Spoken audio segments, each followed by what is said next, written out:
때는 1118년. 1118년? 네. 아크니안 제국의 지방 소도시 애니조트에서 브란테 가문의 한 남자아이가 태어납니다. 이 이야기의 주인공이고요. 막 태어난 그가 어떤 눈앞에 있는 형체들을 느껴요. 근데 부드럽고 자비로운 사랑으로 가득 찬 형체, 그리고 강력하고 단호한 힘을 가진 형체가 있습니다. 그런데 그 뒤로 간신히 보이는 그림자와도 같은 세 번째 형체도 있어요. 자, 여러분은 이 중에 어느 쪽으로 손을 내밀겠습니까? 3번? 3번. 저도 3번이요. 오, 인장님도 3번? 1, 2번 페이크일 것 같지 않아? 좀 느낌이. 예. 아니, 이 사람들이 뭔가 너무 삶을 살았구만. 여러분 너무 이 서바이벌 이런 거 많이 봐서 그런 거 아니에요? 사실 이제 1, 2번은 부모님일 거고요. 어머니랑 아버지일 텐데. 아무도 이렇게 생각을 안 했단 말이야. 아, 그렇구나. 저는 당연히 페이크인 줄 알았어. 나도 페이크라고 와, 진짜? 생각했는데. 나는 그냥 그대로 사랑의 힘인가 보다. 힘인가 보다. 뭐 이런 거. 앞에 있는 형체라고 했잖아요. 아니, 그래서- 막 태어났으니까 부모님이 나를 보고 있겠지. 아니요, 아. 부드럽다라는 것 자체가 수상하잖아요. 제가 설명이 부족했나 봅니다. 일단 자비롭고 사랑으로 가득 찬 형체를 향해서 이렇게 손을 내밀면 인식이 위로 올라가고요. 강력하고 단호한 힘을 가진 형체를 선택하면 각오가 위로 올라가고 하고. 뒤쪽에 있는 그림자를 향해서 미소를 지은 경우에 의지력이 10 올라갑니다. 자, 주인공에게는 형과 누나가 한 명씩 있고요. 주인공이 조금씩 커가면서 이제 주인공 되게 예뻐하고 잘 놀아주는 것 같으면서도 그 나이 때 아이들이 의뢰 그렇듯이 좀 못되고 이기적으로 굴기도 합니다. 아하. 근데 아직 어려서 뭐 제대로 말을 알아듣지도 못하는 주인공에게 형이 좀 이상한 말을 해요. 너는 평민으로 태어났고 나는 귀족이니까 내가 평생 대장할 거야. 뭐 이런 말을 합니다. 같은 형제인데? 네. 그리고 주인공이 이제 가족들과 이런저런 일을 겪으면서 자라나고 점점 본인이 태어난 세계에 대해서 인식을 하게 되죠. 그러면서 플레이어들한테도 이 게임의 세계관이 드러나는데 일단 이 세계는 어떤 부모에게서 태어났느냐에 따라서 귀족, 사제, 평민으로 나누어지는 계급 사회입니다. 그리고 이런 신분 시스템이 이 세계를 지배하는 종교에 근거하고 있는데요. 이 종교에서는 쌍둥이 신을 모십니다. 마지신과 막내신 이렇게 불리우는 쌍둥이 신이 이 세계를 만들었고 계급도 그 신들이 만든 법칙 중에 하나라는 거죠. 그래서 태어날 때 결정되는 이 신분이 그 인간의 숙명이 되고 숙명에 충실하게 살아야 죽었을 때 뭐 좋은 곳으로 가고 안 그러면 나쁜 곳으로 간다. 이런 말을 들으면 오히려 분노가 막 이렇게 좀 치솟지 않나요? 아, 지금요? 네. 지금 뭐? 나는 이게 개 헛소리인 걸 알고 있습니다. 물론 나도 분노가 생기죠. 하지만 이 시대를 살고 있는 사람들은 그걸 진짜려니 하고 살고 그렇죠, 있겠죠. 그렇죠. 그래서 이제 귀족들은 통치하고 뭐 싸우고 뭐 그러기 위해서 태어났고 이제 평민들은 자신들을 통치하기 위해서 태어난 귀족에게 무조건적으로 복종해야 되고 고통과 고난 그리고 그걸 인내하는 게 본인들의 숙명이라고 어렸을 때부터 가스라이팅 당하면서 살게 됩니다. 검을 휘두르는 것과 예술을 즐기는 것 이런 게 다 귀족의 전유물이기 때문에 평민은 쳐다도 봐서는 안 돼요. 검도 들어서는 안 되고 시 같은 거 써도 안 되고 이게 발각되는 순간 큰 벌을 받게 됩니다. 일정 나이가 되면 아이들이 이제 본인의 신분에 맞는 성사를 받게 되는데 이게 또 되게 잔인해요. 성사를 받으러 교회에 가면 제단 입구에서 뭐 귀족들은 왼쪽으로 평민들은 오른쪽으로 이렇게 반대 방향으로 가는데 귀족들이 가는 길은 되게 매끈매끈한 대리석 바닥이에요. 근데 평민들이 가는 쪽은 뾰족뾰족한 바닥이에요. 그래서 걷는 순간부터도 죽창? 나 지금 여기 이미 잠깐 횃불을 들 준비를 하고 있어. 그래서 걸을 때도 고통스러운데 거기에 이제 무릎을 꿇어야 된단 말이에요. 으아. 그렇게 무릎을 꿇은 상태에서 귀족은 검에 입을 맞추는데 평민은 그 뾰족뾰족한데 이렇게 무릎 꿇고 피 흘리면서 채찍질을 받습니다. 그 흉터를 가지고 숙명을 계속 기억하면서 살아야 돼요. 너무 가혹하죠. 네. 그런데 아까 형이 넌 평민이고 난 귀족이야 이랬잖아요. 둘은 같은 아버지한테서 태어났는데도 여기 이제 좀 그 주인공의 복잡한 가정사가 있어요. 주인공의 아버지가 법복 귀족이라고 해서 태생은 평민인데 열심히 공부해가지고 그 제국 대학을 나와서 재판관이 됐기 때문에 귀족 자위를 따낸 상태예요. 근데 이 법복 귀족은 세습이 되는 게 아니에요. 그냥 잠깐 가지고 있는 지위고, 반대로 가문 자체가 귀족 가문일 경우에는 세습이 가능하고 그 귀족들은 검공 귀족이라고 불러요. 주인공의 아버지가 이제 마찬가지로 법복 귀족이었던 할아버지의 뜻대로 검공 귀족의 여성과 결혼해서 아들을 낳았고 그게 바로 주인공의 형입니다. 어머니는 이제 검공 귀족이었기 때문에 이대로 가면 이 브란테 가문이 무난하게 검공 귀족이 될 수 있는 거였는데 안타깝게도 이 귀족 어머니가 형을 낳다가 사망합니다. 아버지는 시루에 빠져서 살다가 어느 날 민원을 넣기 위해서 찾아온 한 평민 여성과 사랑에 빠지게 되고 그게 지금 주인공의 어머니인데 이 어머니한테 신분 이외에도 문제가 있었어요. 그 민원을 넣으려고 찾아왔던 이유가 그건데 귀족의 아이를 임신을 했는데 버려진 거예요. 그래서 아이는 사생아가 되고 본인은 이제 갈 곳도 없고 그런 상태가 된 거죠. 그런데 사랑에 빠져서 아버지가 그 어머니랑 같이 살려고 했고 처음에 이 주인공의 할아버지, 이 할아버지는 일평생의 목표가 자기 가문을 검공귀족 가문으로 만드는 거였기 때문에 이 둘의 만남을 몹시 반대했지만 결국은 뭐 같이 사는 걸 허락하게 돼요. 근데 이 아버지가 할아버지 눈치 보느라 그런 건지 어쩐 건지 모르겠지만 제대로 결혼식을 올리지도 않아가지고 이 아이들 간에 이제 신분차 문제가 좀 계속 지속이 됩니다. 주인공은 그래도 아빠 피를 이어받았으니까 괜찮은데 누나는 그 아버지 자식도 아니잖아요. 그래서 뭔가 이 브란테 가문의 사람이라고 할 수도 없고 되게 어정쩡한 상태로 가족이라는 이름으로 좀 묶여 있는 거예요. 그리고 또 주인공은 남자아이로 태어났고 아버지 피를 이어받기도 했으니까 나중에 열심히 공부해서 대학 나오면 할아버지나 아버지처럼 법복 귀족이 될 수도 있죠. 하지만 이런 상황에도 불구하고 가족들이 나름 화목하게 잘 지내고 있는데 여기 이제 평화를 깨는 등장인물이 나타납니다. 아까 이야기했던 그 검공귀족에 집착하는 할아버지예요. 할아버지는 면전에 대고 막 비난을 일삼을 정도로 어머니와 그 누나에게 정말 못되게 굴어요. 엄청 경멸하고 눈앞에서 그 아버지한테 너 빨리 이런 사람이랑 재혼해라 이런 말도 서슴지 않고 하는, 그리고 어머니와 누나뿐만 아니라 그 어머니의 자식인 주인공이나 그 나중에 태어난 동생도 한 명 있거든요. 걔네들도 되게 무시하고 못되게 굽니다. 할아버지한테 있어서 올바른 가족은 이제 귀족 어머니에게서 태어난 첫째 손자뿐이에요.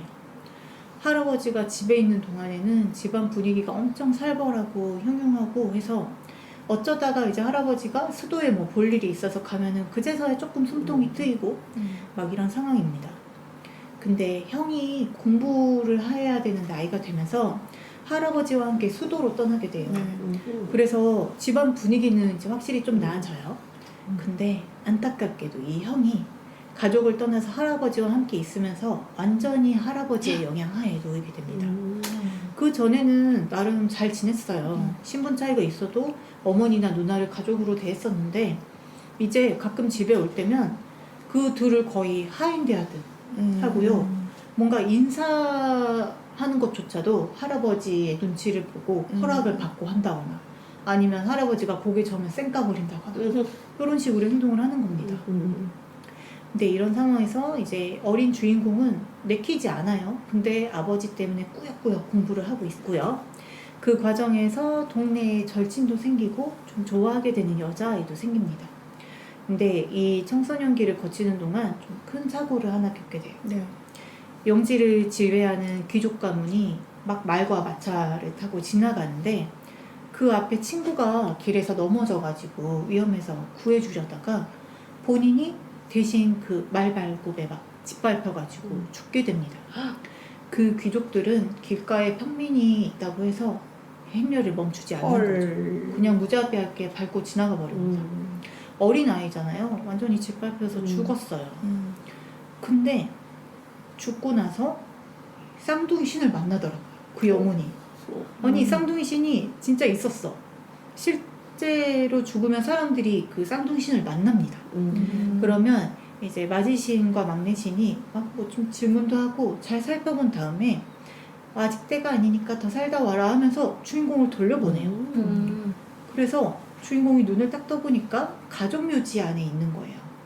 그리고 몸에는 뭔가 상처 같은 게 하나 나 있고요. 근데 그 짓밟히면서 생겼던 상처는 다 없어진 상태예요. 그리고 곁에 아버지랑 어머니가 주인공을 기다리고 있었어요. 기다리고 있었다고? 이 세계에서는 일반적으로 사람들이 3개의 생명 토큰을 가지고 있습니다. 그래서 3번까지는 특별한 이유가 없는 이상은 갔다가 되돌아와요. 그래서 죽으면 앞에 시체가 있는 게 아니라 이렇게 그냥 연기처럼 흩어져요. 그런데 3번까지라고 했잖아요. 4번째가 되면은 정말 죽어서 이제 눈앞에 사라지지 않고 시체가 있으면 진정한 죽음을 맞이한 거고, 그 전까지는 불완전한 죽음이고요. 근데 또 이렇게 4번째 죽음이 아니더라도 재판장에서 뭔가 판결을 받아서 죽는다. 그러면 진정한 죽음을 맞이하게 되기도 합니다. 되게 신기한 시스템이죠.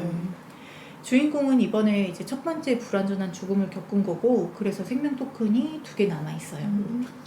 이후에 다시 이런저런 일을 겪은 후에 16살이 되고, 주인공도 이제 형처럼 수도인 에테르나로 떠나서 본격적으로 미래의 직업을 준비하게 됩니다. 자, 지금 처음에 여러분께 제가 선택을 하라고 했잖아요. 이 게임은 이렇게 중요한 순간에 계속 선택을 하면서 어떤 삶의 방향을 결정해 나가는 비주얼 노벨 장르의 RPG 게임입니다. 제가 뭐 이야기한 아까 죽는 사건 이런 것도 선택지에 따라서 안 죽을 수도 있어요. 저는 근데 이 죽는 선택을 한 거였고, 제목은 브란테경의 삶과 고난입니다. 고난. 피가 먹었나. 제 발음이 안 좋은 것 같습니다. 라이프 앤 서퍼링. 가장 가까이 앉아있으면 나. 제가 좀 더 정확하게 이야기를 할게요. 비주얼 노벨이라는 장르에 맞게 이제 한 남자가 죽기 전에 본인의 삶을 약간 회고록처럼 남기는 듯한 느낌이에요. 그래서 책을 넘기듯이 한 장 한 장 이렇게 넘기면서 진행이 되고요. 중간중간에 들어가 있는 사파도 되게 낡은 종이 위에 잉크로 그린 것 같은 그림이에요. 그래서 꽤나 분위기가 있습니다. 근데 이거를 아마 출시되기 전이었던 것 같은데 찐 목록에 이렇게 놔뒀다가 할인할 때 사가지고 되게 좀 재밌게 했는데, 처음에는 되게 가벼운 마음으로 시작을 했었어요. 근데 이 주인공이 살고 있는 세계가 너무너무 불합리한 세계잖아요. 그쵸. 지금 옆에서 인장님이 계속 주창과 횃불 이걸 막 들려고 했던 것처럼 진짜 말도 안 되는 세계야. 그런데 그런 세계에서 이 주인공의 위치가 너무 또 안 좋아. 차라리 평민 가정이면은 같이 알콩달콩 살 수도 있을 것 같은데, 귀족과 평민이 막 섞여 있는 이상한 집안이다 보니까 자신의 어머니나 누나가 할아버지한테서 막 직접적인 모욕을 당하는 걸 보기도 하고, 밖에서 먼저 귀족이 엄청 못되게 했는데 거기 조금 대들었다가 막 엄청 과한 처벌을 받고, 뭐 고통스러운 성사를 강요받고, 여러 가지로 억울하고 분한 상황에 계속 처한단 말이에요. 그래서 처음에 이제 이것만 가지고도 좀 몰입을 하게 돼요. 이거를 내가 애를 잘 키워가지고 뭔가 힘을 얻고 싶다, 이런 상황을 바꿀 정도의 힘을 얻고 싶다, 이런 마음이 좀 들어요. 근데 이게 챕터가 5개로 나누어져 있거든요. 첫 번째가 유년기, 2번째가 청소년기, 그 다음에 3번째 챕터가 청년기, 그리고 제가 말한 이 수도로 떠나는 게 3번째 챕터인 청년기고요.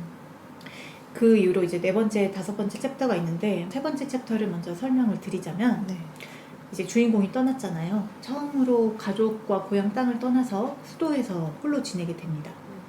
근데 확실히 수도는 뭐 좀 다르잖아요. 정말 다양한 사람들이 있고, 지방에서는 보기는 했는데 그렇게 영향력이 크진 않았는데 좀 진보적인 흐름이 지금 생기고 있어요. 계급사회 억압이 너무 강하게 오래 지속되면 반발이 생길 수밖에 없잖아요. 균열이 이미 시작됐는데, 일단 교회에서부터 그 전통적인 숙명 교리를 지키려는 구교와 다른 방향의 모든 신분은 평등하다. 법은 모두에게 똑같이 적용되어야 된다. 이런 걸 주장하는 신교가 생깁니다. 그래서 이 신교가 차츰차츰 세력을 키워나가고 있는 상황이고 종교 밖에서도 더 은밀하고 되게 위험하게 뭔가 좀 과격한 세력 정복을 꾀하는 집단이 있다는 것도 알게 돼요. 주인공이 되게 다양한 경험의 기회를 얻는데 그래도 시간은 한정돼 있잖아요. 그래서 늘 거기서 선택지를 골라야 되고 그 선택지에 따라서 이제 사는데 영향을 미칠 그 스택들을 얻기도 하고 또 귀족이 되거나 사제가 되거나 혹은 그냥 평민의 지위로 사는 직업을 선택을 할 수가 있습니다. 여러분 어느 쪽이 가장 땡기세요? 뭐가 됐든 아무 죽창 생각 아닌가? 뭐가 됐든 죽창이라고? 뭐가 됐든 죽창이지. 아 그럼 평민으로 살면서 저항의 근데 세력이 된다? 다 마음에 안 들어요. 다 싫어요? 네. 아 그래? 그 세계가 싫어. 아, 이 세계는 싫지. 하지만 너는 이 세계에서 살아야 된다. 그럴 때 뭔가 땡기는 게 없어야지. 전 귀족이 되어서 그 신교를 더 부흥시키는데 힘을 쏟겠습니다. 신교를 부흥시키려면 그러려면 사제가 사제여야지. 돼야 되지 사제가 않을까요? 돼야 되나요? 네. 아니요, 그 교회도 자본이 필요하잖아요. 근데 그런 거랑 그러려면 차라리 평민 사업가가 되는 게 나을 것 같고 일단 귀족이 되면은 귀족이 되는 방법은 그냥 그 재판관이 되는 것 뿐이거든요. 법복 귀족일 뿐이잖아요. 그래서 귀족 되려면 일단 재판관이 되어야 해요. 귀족도 그럼 재판 받으면 죽어요? 근데 지금까지는 사실 귀족이랑 평민이 어떤 소송이 붙었다. 앞뒤 따지지 않고 귀족 편을 들어주고 귀족과 귀족이 붙을 수도 있잖아. 귀족과 귀족이 붙는 경우에는 좀 구시대의 전유물인데 명예법정 그렇죠. 명예법정이라는 게 있어가지고 결투를 합니다. 그래서 결투로 해서 네 번째 죽는 사람은 그냥 진정한 죽음을 맞게 되고요. 그래서 평민끼리의 소송이 있을 때만 약간 실제로 법의 잣대를 들이밀고 귀족들은 막 무조건 이기는 좀 그런 상황이에요. 상황이. 근데 저는 권력을 원했고 또 이게 어쨌거나 제가 유년기 청소년기 같은 걸 플레이했잖아요. 아버지랑 할아버지가 계속 그 귀족 돼야 된다고 엄청 가스라이팅 해가지고 저도 당했어요. 그래서 당연히 귀족의 길을 가야 될 것 같은 거야 엄청. 그래서 저는 귀족의 길을 걷게 됩니다. 그래서 법복 귀족 재판관이 되어서 이제 고향 땅으로 돌아와서 재판관의 일을 하게 돼요. 그렇게 하면서 네 번째 챕터 평화의 시간이 시작됩니다. 챕터 이름이 평화의 시간이거든요. 근데 실제로는 그렇게 평화롭지 않아요. 여기서부터가 진정한 고난의 시작입니다. 청년기까지는 그럭저럭 제가 원하는 방향으로 좀 진행을 할 수가 있어요. 선택지도 단순한 편이고 좀 그런 거 있잖아요. 이 선택을 하면은 요러요러 하게 되겠구나. 그런 선택에 따른 결과도 명확한 편인데 이제 본격적으로 사회 일원으로 일하기 시작했잖아요. 게다가 재판관이야. 세상에 그 수많은 분쟁이 이 행정구로 흘러 들어오는데 아까 말한 것처럼 귀족은 법 위에 있는 것과 다름이 없고 또 모두의 이해관계가 막 얽혀 있어요. 나는 사실 평민 편을 좀 들고 싶어. 근데 그러면 내 입지가 너무 좁아지고 근데 또 그냥 귀족 편을 들면은 사실 내가 있는 이 지역의 부도 중요하잖아요. 경제가 잘 돌아가야 되는데 자꾸 귀족 편만 들면은 경제적으로도 또 안 좋아. 좀 그런 것들이 다 얽혀 있습니다. 그래서 이게 뭘 선택하려고 해도 정말 쉽지가 않아요. 거기다가 이 집안이 얼마나 문제가 많습니까? 사실 이제 할아버지는 내가 청소년기 때 돌아가시긴 했어요. 안 계시는데 근데 아버지는 온화하고 뭔가 정의로운 분이지만 좀 우유부단한 데가 있고 어머니는 너무 스트레스 많이 받아가지고 이제는 병색이 깊어졌어. 좀 위태로운 상태예요. 그리고 형이 누나를 너무 괴롭혀요. 그리고 누나는 또 거기 항상 저항해. 그래서 둘이 맨날 싸워. 엄마가 아픈 데는 이 둘 싸우는 거에 대한 영향이 정말 있을 거야. 그리고 막내는 좀 사회성도 떨어지고 얘가 약간 지능도 떨어지는 것 같아. 그래서 제대로 사회생활을 못하고 좀 사고 치고 다니고 이런 애야. 그래서 이런 상황에서도 막 가문을 공공귀족으로 만들기 위해서 평판을 신경 써야 되고 근데 내 경력도 생각해야 되고 또 평민의 권리도 생각을 해야 될 것 같고 막 도대체 이 게임의 어느 부분에서 끌리신 거예요? 아니 근데 이걸 진짜 해보면 몰입을 해서 할 수밖에 없어요. 나한테 너무 중요한 일들이 있단 말이야. 서바이벌이 사람을 이렇게 많아. 아니야. 그것 때문이 아니야. 근데 처음에는 내가 자존심도 적당히 세우면서 네. 귀족들의 편을 너무 들지 않으려고 했어. 뭔가 정의를 더 키우고 싶었단 말이에요. 근데 그렇게 막 하다가 개같이 멸망했어. 아, 챕터 4를 채 못 끝내고 멸망은 죽었어요. 어떻게 돼요? 끝나는 죽었어. 거. 어떻게 진정한 죽음은 엔딩. 아니. 누가 죽였어? 그 말할 수 없어요. 근데 뭐 약간 적이라고 해야 될까? 빌런 같은 캐릭터가 있어요. 여기에 이제 일반 귀족보다 더 높은 지위의 사람들이 있거든요. 이 왕족이 주로 그런데 얘네는 인간이랑 아예 종족이 좀 달라. 아크니안 종족이라고 하는데 이 피부도 약간 푸르스름한 빛을 띠고요. 그러니까 외모에서부터 다른 거예요. 사실은 얘네가 유일한 지배층이었는데 이렇게 좀 살다 보니까 좀 더 큰 있어야겠다. 세력이 있어야 되긴 해가지고 이제 귀족 세력을 만들었고 뭐 좀 그런 게 있어요. 그래서 얘네랑은 맞서는 게 거의 불가능한 상황인데 그럼에도 불구하고 이 중에 한 명을 어떻게든 뭐 법정에 좀 세우려고 하다가 결국은 칼 맞고 죽습니다. 그 원피스 그거 아니야? 철룡이니까 뭐 그거 아니야? 아, 그런데 그러네요. 여튼 그래서 이게 챕터 4를 이제 못 끝내고 제가 죽은 상태에서 이제 챕터 5가 어떻게 되는지를 보여줘요. 챕터 5는 봉기야. 나의 어떤 행동과 상관없이 무조건 봉기는 일어나게 돼 있어요. 근데 제가 죽으면 봉기가 일어나기는 하지만 이거를 제대로 이끌 수 있는 사람이 없고 뭐 어쩌고저쩌고 해가지고 되게 흐지부지 되는 그런 결말이 나오더라고요. 근데 원래 이 게임이 세이브 파일이 따로 없어요. 대신 원하는 챕터를 통째로 처음부터 시작할 수는 있어요. 그 뒷부분 다 날라가고. 그래서 네 번째 챕터 평화의 시기를 처음부터 다시 시작을 합니다. 네. 또 망했어. 이거는 왜? 아니 죽는 것도 죽는 건데 제가 진짜 가족들을 챙기면서 플레이했는데도요. 어머니 병으로 죽고 누나 가출하고 가족 평판 바닥 쳐가지고 우리의 가문은 이제 존속 의미가 없다. 각자 살자. 뿔뿔이 흩어지는 결말이 나오는 거예요. 그게 더 괜찮지 않아? 진짜? 차라리 그게 나은 거야. 그런 것 같아요. 근데 그렇게 쉽게 말하기에는 되게 이제 가족 사이에 원래 정이 있었단 말이에요. 응? 아니야? 너 이거 플레이 해봐야 돼. 그러면 이렇게 각자 이렇게 뿔뿔이 떨어지면 죽어요? 아니 죽진 않지만 이제 집을 떠나서 아예 좀 집도 절도 없어지는 그런 상태가 되는 거죠. 여튼 그래 여기서도 죽긴 죽었어. 그래서 절망 속에서 3회차를 또 3회차. 시작을 합니다. 근데 3회차쯤 오니까 이거 스탯을 어떻게 해야 될지 알겠더라고요. 그 전까지는 이제 선택지에 따른 결과를 좀 신경 안 쓰고 내키는 대로 정말 내 마음이 원하는 대로 선택을 했었는데 이러면 안 되겠더라고. 근데 되게 선택지가 여러 개 있는데 모든 선택지가 다 열려 있지 않아요. 잠겨있는 선택지들이 있거든요. 그 잠겨있는 선택지들은 특정 조건을 만족을 해야 돼요. 어떤 타이틀이 필요할 때도 있고 수치가 필요할 때도 있는데 제가 선택하고 싶은 옵션들이 다 이 외교 수치가 1에서 2가 부족해서 안 되는 거예요. 외교 근데- 수치요? 네, 뭐 귀족의 길을 택했을 때는 외교나 용맹이 좀 중요하게 적용을 하는데 제가 청년기에 그거를 신경 안 쓰고 해가지고 뭔가 쌓기 전에 계속 선택지가 뜨니까 그게 안 되는 거예요. 그래서 그러면 챕터 2를 다시 해야 돼요? 3을 다시 해야 돼? 그래서 챕터 3으로 돌아갔어.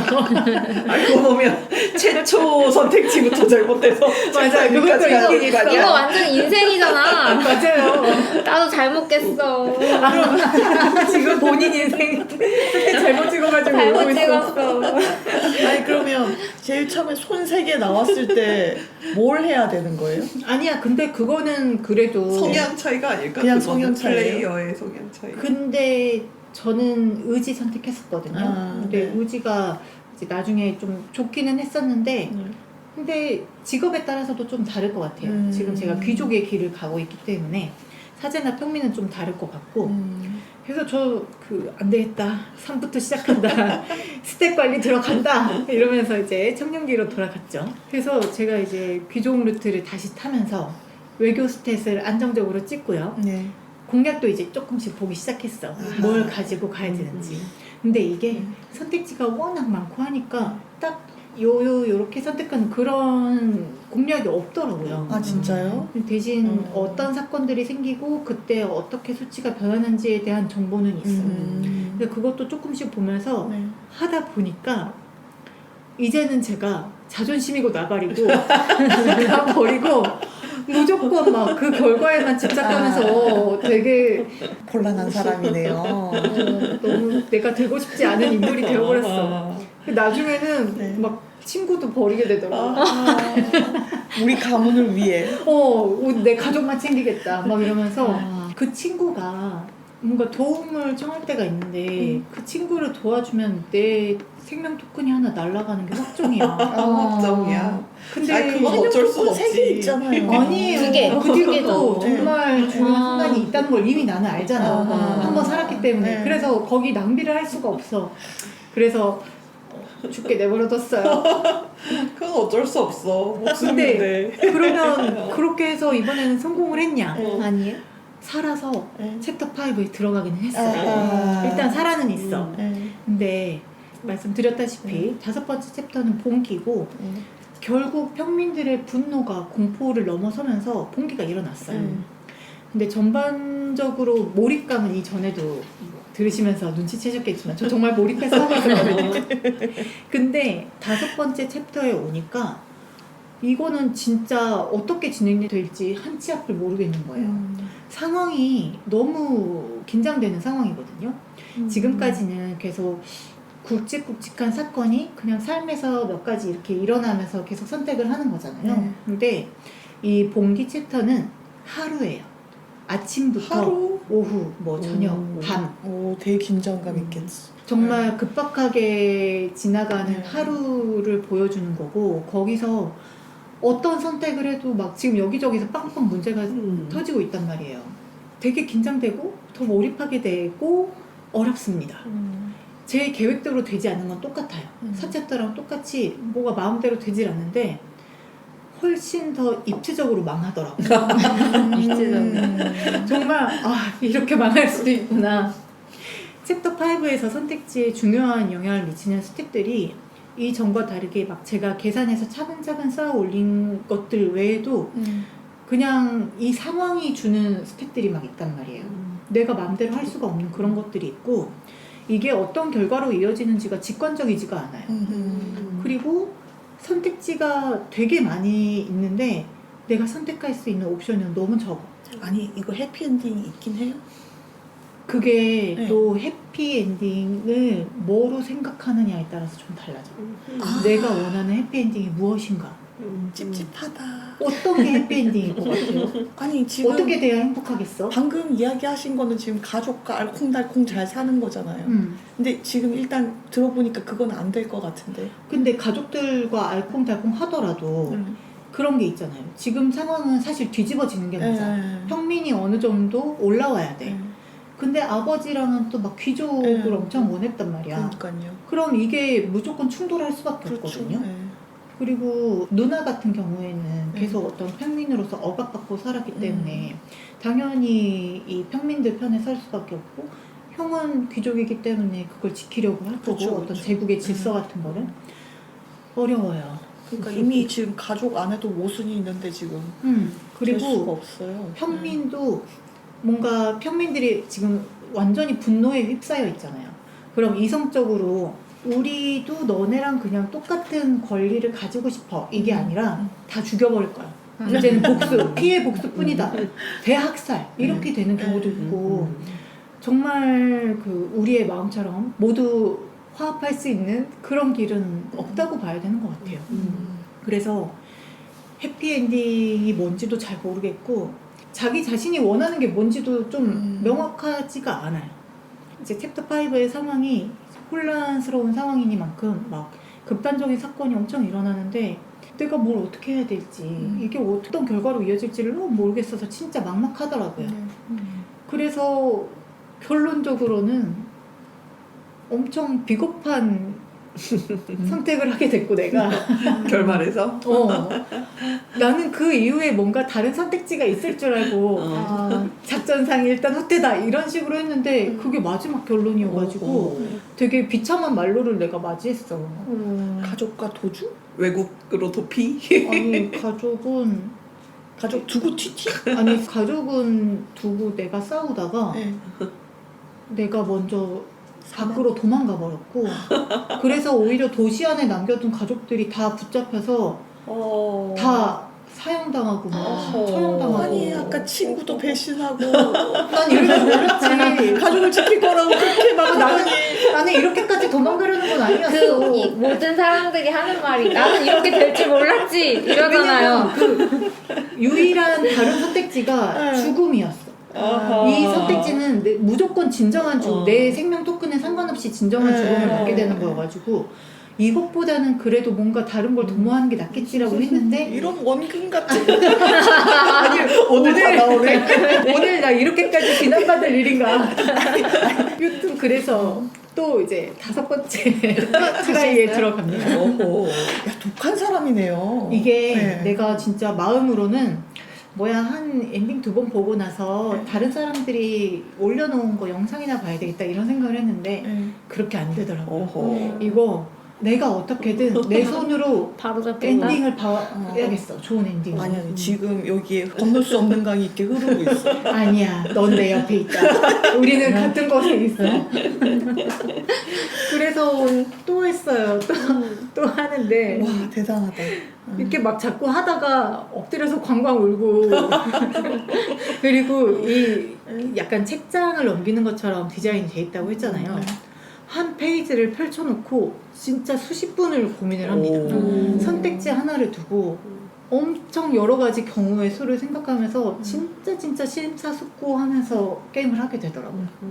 그래서 제가 이제 커뮤니티 같은데 좀 평을 찾아보니까 제일 많이 나오는 이야기가 어렵다예요. 이게 다른 어떤 비주얼 노벨 장르보다도 더 어려워요. 그리고 어려운 것뿐만이 아니라 좀 전반적으로 결이 다르죠. 일반적인 비주얼 노벨이랑. 제목을 보세요. 브란테경의 삶과 고난이잖아요. 게임이라는 매체를 할 때 우리가 기대하거나 예상하는 약간의 가벼움이 있어요. 근데 이 게임은 처음부터 끝까지 정말 진지하고 제목 그대로 진짜 인간의 삶과 고난을 생각하게 해줍니다. 그리고 이 게임이 이 모양인 이유는 무엇보다도 개발사가 러시아 게임사야. 뭔가 납득이 가죠. 갑자기. 도스토옙스키 뭐 이런 러시아 건가요? 문학을 진짜 조금이라도 읽어보신 분들은 알 거예요. 이 고난이 얼마나 중요한 키워드인지. 러시아 문학의 단골 소재인 그 막 고통스러운 삶, 불평등한 사회, 종교적 갈등 이게 여기 다 들어가 있어. 그 노을봉기 순간에 가야지. 거기 가야지. 그래서 단언건데 러시아 문학을 좀 좋아하신다. 무조건 해야 됩니다. 인장님 해야 됩니다. 아니 네, 뭐 하시죠?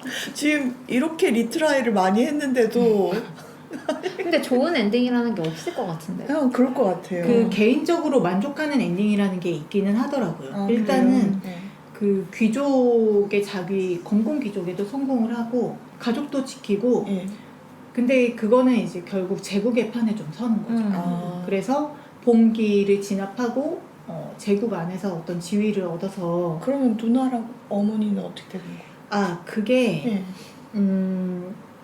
제가 처음에는 좀 실패할 수밖에 없었던 게 성공하는 그 조건을 몰라가지고 그랬던 건데 가족 통합이라는 게 있어요. 가족의 통합 수치가 있고 가문의 평판 수치가 있어요. 근데 가족 통합을 8 이상으로 올리면 어머니가 이제 죽음의 문턱에 있을 때 선택지가 떠요. 그래서 어머니에게 힘을 나눠주면서 우리 가족이 다시 화합할 때다 이렇게 하면서 눈앞에서 이제 뭐 누나랑 형이랑 좀 화해하고 막 이렇게 하다 보면은 어머니가 좀 기운을 차리면서 다시 일어나. 그러니까 사실은 이 가족은 어머니가 사느냐 죽느냐에 따라서 크게 또 완전히 관점이 바뀌어요. 갈리고. 어머니가 돌아가신다? 무조건 가족은 다 와해되게 되어 있습니다. 음. 그래서 어머니를 무조건 살려야 되고, 근데 그 어머니를 살릴 때도 두 가지 옵션이 있는데, 그냥 어머니를 살리게 되잖아요. 그러면은 누나는 집을 나가. 그래서 남은 가족들끼리만 좀 그냥 살게 되는 거고, 만약에 더 가족의 대통합을 이루어내게 된다면 아버지가 정식으로 누나를 입양하게 됩니다. 그러면서 사실 그 형도 좀 누나를 생각하는 마음이 있기는 했었어가지고 그걸 다 받아들이고, 대신 제가 이 딱 누나를 입양하게 되는 순간 정말 기뻐했거든요. 근데 가족의 평판이 마이너스 10이 되는 거야. 아하. 검공귀족이 완전히 날아가더라고요. 그래서 내가 안 해봤는데 아마 평판을 엄청나게 높게 쌓아놔야 가족 통합도 하면서 공공귀족도 되는 것 같고, 그리고 중간에 내가 재판관으로 있으면서 나한테 이런 어떤 내 편이 되라 이런 유혹의 손길들이 되게 많이 오거든요. 근데 좀 평민의 권리를 지지하는 부지사가 있고 그 외에 그 세력을 계속 가지고 가려고 하는 세력들이 있어요. 사람들이 있어요. 그 사람들은 또 나한테 붙어라. 그러면은 너에게 정말 강력한 후원자를 붙여줄 거다. 또 약간 뭐 비밀 경찰국 같은 그런 강력한 단체가 있는데, 거기서도 뭔가 이 사건 네가 해도 되지만 우리한테 그냥 넘겨버리면 내가 너한테 정말 좋은 걸 줄게. 저는 그 옵션을 지금 끝까지 선택을 안 했거든요. 근데 내가 찾아봤어. 그쪽이랑 붙으면 정말 평판이 수 올라가? 있대. 그래서 이걸 해야 되나 말아야 되나. 부역자가 되는 거지. 그리고 나는 중간에 이제 절대 쳐다도 보지 않았던 그런 사람들의 손을 이제 조금씩 잡는 옵션도 하면서 나는 내 가족의 평판을 좀 올렸다고 생각을 했는데 나중에 보니까 평판이 바닥을 친 거야. 왜 그렇게 됐는지 아직도 모르겠어. 그래서 또 귀족 날라가고 뭐 그랬습니다. 그래서 아직도 하는 중이에요. 그리고 결국에는 그냥 유년기부터 다시 시작해야 될 것 같아. 아, 그 평민이나 사제를 선택했을 때 그럼 사챕터가 많이 달라지겠네요. 그래서 저도 제가 지금 거기를 아예 안 했잖아요. 완전히 달라질 거란 말이에요. 그러니까 아예 재판관이 아니니까. 그러니까요. 그래서 선택지도 많이 달라지겠고. 그것도 되게 궁금해요. 얼마나 다른 삶을 살게 될지. 아예 사제의 삶을 살거나, 그리고 평민의 경우에는 숙명 없는 자들이라는 이름을 가진 단체가 있어요. 여기가 이제 그 과격한 단체거든요. 나중에 막 화약 터뜨려가지고 막 귀족 집 불태우고 날리고 막 이런 좀 과격한 집단인데, 거기로 들어가는 옵션도 있는 것 같더라고요. 그래서 평민이 되면 무조건 거기로 들어가게 되는 건지 아니면 그냥 좀 평범한 삶을 살 수도 있는 건지 그런 것도 궁금하고, 정말 경우의 수가 많은 것 같아가지고 오랜 시간 들여서 해볼 가치가 있는 것 같아요. 제가 스팀으로 했는데 이게 모바일로도 나와 있더라고요. 그래서 지금 접근성이 되게 좋은 편이고, 아쉬운 점이 번역이 처음엔 괜찮았거든요. 근데 이 뒤로 갈수록 좀 문제가 많이 있더라고요. 이 문제가 그냥 뭐 단어 한두 개 틀리고 이런 것보다도 완전한 오역 있죠. 그러니까 아예 뜻이 반대가 될 정도의 오역. 이런 이유로 이제 나는 더 이상 의심받지 않는다라고 해야 되는데 의심하고 있다라고 한다거나, 그러니까 완전 반대되는. 왜 그렇게 해놨어? 이 후반부가 너무 그러니까 누가 일을 하다가 후반부를 대충 했나. 일을 하다 봉기하러 간 거야. 이렇게는 내가 이렇게 노역은 못하겠다. 지금까지 좀 소개해드렸던 어떤 게임보다 이거는 좀 해볼 가치가 있는 게임인 것 같아요. 재밌을 것 같아요. 정말 해보면서 본인의 성향을, 의외의 성향을 알게 되는 부분이 저는 분명히 있다고 생각을 하거든요. 왜? 아닐 것 같아서요. 진짜 나도 그럴 줄 알았거든요. 네. 근데 진짜 신기한 게, 뭔가 내가 마음속에서 목표하는 바가 생기면은 약간 내 신념을 저버리기도 하고 막 그런 것들을 보면서, 아니 게임에서도 이런데 현실에서는 그치. 얼마나 더 사람이 뭔가 비열하고 뭐 그래질 수 있을까, 뭐 이런 생각을 하게 되기도 하고. 그래서 진짜 현실 얘기 같은 게 맞아요. 사람이 어떤 선택을 하느냐에 따라서 이게 변하는 게 되게 많은데, 사실 우리는 한 번밖에 못 살기 때문에 그걸 다 경우의 수를 알 수가 없잖아요. 그리고 미래를 만약에 겪고 돌아왔다면 회기. 순간 그 좀 다른 선택을 할 수도 있겠지만 우리는 일단 밝혀진 바에 따르면 한 번씩만 살고 있으니까 네. 우리 사이에 회기자가 섞여 있을 수도 있겠지. 누군가 지금 비열하게 웃을 라는 결과를 다 알고 있다. 그래서 이 게임은 진짜 해보십시오. 네. 재밌을 것 같아요. 이어지는 76화 3부에서는 선인장이 소개하는 책 빈키지방의